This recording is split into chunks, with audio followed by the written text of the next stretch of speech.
আসসালামু আলাইকুম সবাইকে। আজকে আমি রান্না করব সয়াবিন।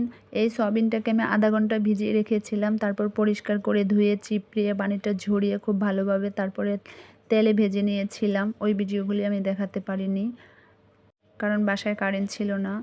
তো আমি একটা কড়াইয়ের মধ্যে অল্প তেল দিয়ে আমি কিছু পেঁয়াজ কুচি আর একটা তেজপাতা দিয়ে ভালোভাবে ভেজে নেব। এটা ভাজা হয়ে গেলে তারপর কিছু আদা বাটা রসুন বাটা দিয়ে দিয়েছি, এটাকেও ভালোভাবে ভেজে নেব। এটা ভাজা হয়ে গেলে আমি এখানে শুকনো মশলা দিয়ে দিয়েছি, হলুদ গুঁড়ো, মরিচ গুঁড়ো, ধনিয়া গুঁড়ো, জিরা গুঁড়ো, লবণ।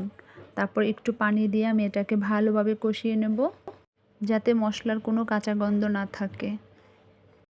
আমরা অনেকেই আছি সয়াবিন কিভাবে রান্না করে বা কীভাবে খায় সেটা বুঝি না। তো আমিও বুঝতাম না, কিন্তু এখন ঢাকা শহর থেকে সব কিছুই শিখে ফেলেছি। কারণ ঢাকা শহর বিভিন্ন এলাকার মানুষ থাকে, বিভিন্ন রকমের রান্না করে। ওদের কাছ থেকে দেখে দেখে অনেক কিছুই রান্না করা শিখে ফেলেছি। তো আমি একটা আস্ত টমেটো আর 2টা পেঁয়াজ খুব ভালোভাবে ব্লেন্ড করে নিয়েছি। তারপর আমি মশলাটা কষানো হয়ে যাওয়ার পর আমি ওই মশলা কষানোতে এটা দিয়ে আমি এটাকেও খুব ভালোভাবে কষিয়ে নিয়েছি। এই যে দেখুন তেলটা উপরে ভেসে এসেছে। এইবার আমি এখানে সয়াবিনের বড়িগুলি দিয়ে দেব। দিয়ে এটাকেও আমি খুব একটু ভালোভাবে নেড়ে চেড়ে কষিয়ে নেব। আমি নেড়ে চেড়ে মশলাটার সাথে সয়াবিনগুলি খুব ভালোভাবে মিশিয়ে নিচ্ছি।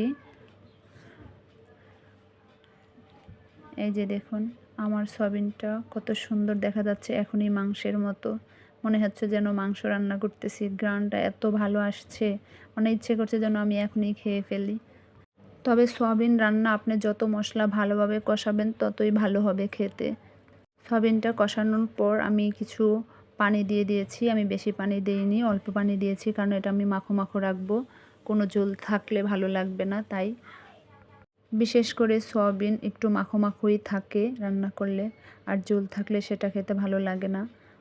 আমি ঢাকনা দিয়ে কিছুক্ষণ রেখে দিব।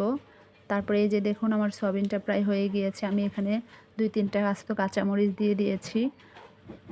তবে যারা টালা জিরা গুঁড়া খান তারা চাইলে টালা জিরার গুঁড়া দিতে পারেন, তবে আমার কাছে টালা জিরার গুঁড়াটা ভালো লাগে না, তাই আমি দেইনি।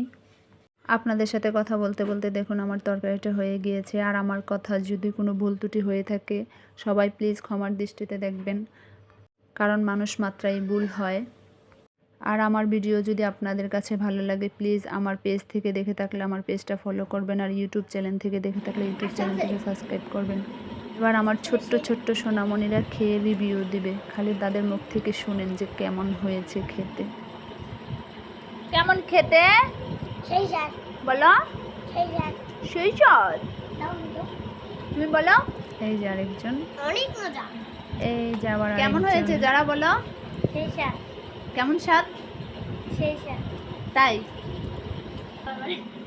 সবাই ভালো থাকবেন, সুস্থ থাকবেন। আল্লাহ হাফেজ।